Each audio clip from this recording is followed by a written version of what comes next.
அனைவருக்கும்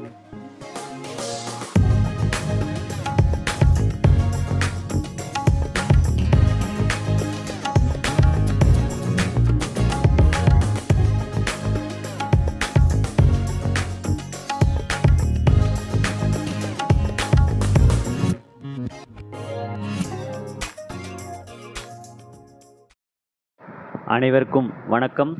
ரீசெண்டாக இன்ட்ரடியூஸ் பண்ண சென்னை ஒன் ஆப்பை வந்து நான் யூஸ் பண்ணேன். என்னோடய எக்ஸ்பீரியன்ஸ் எப்படி இது தான் இந்த வீடியோவில் ஷேர் பண்ணியிருக்கேன். இந்த ஆப்பை வந்து நான் இன்னும் முழு அளவில் யூஸ் பண்ணலங்க. ஒரு 2 ட்ரிப்புக்கு மட்டும் தான் யூஸ் பண்ணேன். அந்த ட்ரிப்பில் எனக்கு கிடைச்ச எக்ஸ்பீரியன்ஸ் பற்றி நான் சொல்கிறேன். இந்த ஆப் வந்து ஜஸ்ட் 2 நாள் முன்னாடி தான் இன்ட்ரடியூஸ் பண்ணாங்க. செப்டம்பர் 22, 2025 மண்டே நினைக்கிறேன். இதுக்கு முன்னாடியே இந்த ஆப் வந்து பீட்டா வெர்ஷனில் அண்ணா ஆப்புன்னு இன்ட்ரடியூஸ் பண்ணிட்டாங்க. அப்போவே நான் அதை யூஸ் பண்ணேன். ஆனால் அதில் டிக்கெட்லாம் புக் பண்ண முடியல. ஜஸ்ட் ஒரு ட்ரையல் பேசிஸில் அது வந்து இன்ட்ரடியூஸ் பண்ணாங்க. இந்த ஆப்போட, அதாவது சென்னை ஒன் ஆப்போட முக்கியமான அட்வான்டேஜ் என்னென்னா, எல்லா மோட் ஆஃப் பப்ளிக் டிரான்ஸ்போர்ட்டையும் ஒரே ஆப்பில் வந்து நீங்கள் டிக்கெட் வந்து புக் பண்ண முடியும். உதாரணத்துக்கு MTC bus, metro, local suburban train, அது இல்லாமல் ப்ரைவேட் கேப், ஆட்டோவும் இந்த ஆப்பை யூஸ் பண்ணி நீங்கள் டிக்கெட் புக் பண்ணலாம். இதில் என்ன அட்வான்டேஜ்னால், ஒரே கியூஆர் டிக்கெட்டே போதும். உதாரணத்துக்கு நீங்கள் வடபழனியிலேருந்து குரோம்பேட் போகிறீங்கன்னா மெட்ரோ, சபர்பன் ட்ரெயின் இல்லை மெட்ரோ, எம்டிசி பஸ் காம்பினேஷனில் டிக்கெட் வந்து புக் பண்ணிடலாம். அது வந்து வடபழனிலே நீங்கள் ஒரே டிக்கெட் புக் பண்ணிட்டீங்கன்னா அந்த ஒரு டிக்கெட் வச்சே 2 போக்குவரத்து பயணத்துலேயும் பயணம் செய்ய முடியும். நான் வந்து பூந்தமல்லியிலேருந்து வடபழனி வரைக்கும் பஸ்ஸில் வந்து டிக்கெட் புக் பண்ணியிருந்தேன். ஆக்சுவலாக இந்த ஆப் வந்து நீங்கள் டவுன்லோட் பண்ண பிறகு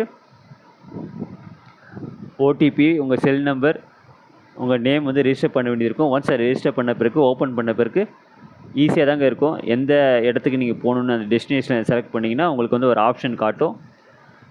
மெட்ரோ பஸ் காம்பினேஷனில் காட்டும், இல்லைன்னா வந்து மெட்ரோ சபர்பன் ட்ரெயின் காம்பினேஷனில் காட்டும். அதில் உங்களுக்கு எது வந்து ப்ரிஃபரபுளாக இருக்கோ அதை வந்து நீங்கள் சூஸ் பண்ணி டிக்கெட் வந்து புக் பண்ணலாம். ஈஸி ப்ராசஸ் தாங்க. டிக்கெட் புக் பண்ணுறது மட்டும் யூபிஐ பேமெண்ட்டில் தான் நீங்கள் டிக்கெட் வந்து புக் பண்ண முடியும். தற்போதைக்கு அந்த ஆப்ஷன் தான் கொடுத்துருக்காங்க. மேபி ஃப்யூச்சரில் internet banking, credit card, debit card, wallet option கொண்டு வந்தாங்கன்னா இன்னும் டிக்கெட் ப்ராசஸ் வந்து கன்வீனியண்ட்டாக இருக்கும். ஃப்யூச்சரில் அதை வந்து கன்சிடர் பண்ணுவாங்கன்னு நினைக்கிறேன். நான் வந்து பூந்தமல்லியிலேருந்து வடபழனி வரைக்கும் இந்த ஆப்பை யூஸ் பண்ணி தாங்க பயணம் செஞ்சேன். எல்லா எம்டிசி பஸ்லேயும் கியூஆர் ஸ்டிக்கர் வந்து பேஸ்ட் பண்ணியிருக்காங்க. ஜஸ்ட்டு இந்த ஆப்பை ஓப்பன் பண்ணி நான் வந்து டைரெக்டாக தாங்க டிக்கெட் புக் பண்ணேன். இந்த சென்னை ஒன் ஆப்பை வந்து ஓப்பன் பண்ண பிறகு சென்டரில் ப்ளூ கலரில் ஒரு ஐக்கான் காட்டும். பஸ் கியூஆர் டிக்கெட் இல்லை பஸ் ஓடிபி அப்படின்னு காட்டும். அதை கிளிக் பண்ணி பஸ் உள்ள ஒட்டியிருக்க அந்த ஸ்டிக்கர், கியூஆர் கோட் ஸ்டிக்கரில் ஸ்கேன் பண்ணிங்கன்னா உங்களுக்கு டெஸ்டினேஷன் காட்டும். நான் ட்ராவல் பண்ண பஸ் வந்து ரூட் நம்பர் 25, பூந்தமல்லியிலேருந்து அண்ணா ஸ்கொயர் வரைக்கும் ஆப்ரேட் பண்ணுற பஸ்ஸு. அதில் வந்து நான் வடபழனி வரைக்கும் ட்ராவல் பண்ணேன். அதில் எந்த ஸ்டாப் நீங்கள் வேணுமோ அந்த ஸ்டாப்பை செலக்ட் பண்ணிட்டு புக் டிக்கெட்டுன்னு அந்த ஆப்ஷன் செலக்ட் பண்ணிங்கன்னா யூபிஐ பேமெண்ட்டுக்கு போவோம். யூபிஐ பேமெண்ட்டில் உங்களுடைய அந்த 4 டிஜிட் சீக்ரெட் நம்பர் கொடுத்த பிறகு டிக்கெட் வந்து புக் ஆகிடும். புக்கான டிக்கெட் வந்து கீழே ஒரு ஆப்ஷன் இருக்கும், டிக்கெட்டுன்னு. அதை செலக்ட் பண்ணிங்கன்னா அந்த கியூஆர் கோட் டிக்கெட் வந்து உங்களுக்கு காட்டும். அதை நீங்கள் கண்டக்டரில் காமிச்சிங்கன்னா போதும். ஒன்ஸ் இந்த டிக்கெட் ப்ராசஸ், அதாவது புக்கிங் பண்ண பிறகு இன்கேஸ் உங்களுக்கு நெட் இல்லைனா கூட ஆஃப்லைனில் கூட இந்த டிக்கெட் வந்து காட்டும். மினிமம் வந்து 5.5 மணி நேரத்துக்கு அந்த டிக்கெட் வந்து வேலிடிட்டி கொடுத்துருக்காங்க. அது வந்து ஒரு டிஸ்டன்ஸுக்கு மாறும். நான் டிக்கெட் புக் பண்ணும்போது எனக்கு 5.5 மணி நேரம் காமிச்சதே வேலிடிட்டி. அந்த கவுண்ட் டவுன் வந்து கம்மியாகினே போகும். நீங்கள் டிக்கெட் புக் பண்ணும்போது எக்ஸாம்பிள் 5 மணி நேரம் 30 நிமிஷம் காட்டும். நீங்கள் பயணம் செய்யும்போது அந்த டியூரேஷன் வந்து கம்மியாகிட்டே வரும். ஸோ அது மாதிரி தான் இந்த ப்ராசஸ் வந்து ஒர்க் ஆகுது. அது இல்லாமல் இன்னொரு ட்ரிப்பும் பண்ணேன்.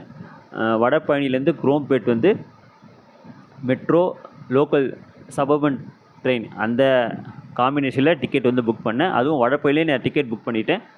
நான் மெட்ரோலையும் பயணம் செஞ்சேன், லோக்கல் சபர்பன் ட்ரெயின்லையும் பயணம் செஞ்சேன். அந்த ஒரே கியூஆர் டிக்கெட்டை யூஸ் பண்ணி அதுலேயும் உங்களுக்கு காட்டும். வடபழனிலேருந்து குரோம்பேட் செலக்ட் பண்ண பிறகு, டெஸ்டினேஷன் செலக்ட் பண்ண பிறகு எனக்கு ஆப்ஷன் வந்து காட்டுச்சு. 2 ஆப்ஷன் காட்டுச்சு. ஒன்று வந்து ஆலந்தூர் இறங்கிட்டு ஆலந்தூர்லேருந்து பஸ்ஸில் போகிற மாதிரி குரோம்பேட்டுக்கு ஒரு ஆப்ஷன் காமிச்சிச்சு. இன்னொரு ஆப்ஷன் வந்து மோர் ரூட்ஸ்னு நீங்கள் செலக்ட் பண்ணிங்கன்னா மெட்ரோ லோக்கல் சபர்பன் ட்ரெயினில் ட்ராவல் பண்ண மாதிரி ஆப்ஷன் காமிச்சிது. அதில் வந்து டிக்கெட் வந்து ஃபேர் வந்து கம்மியாச்சு.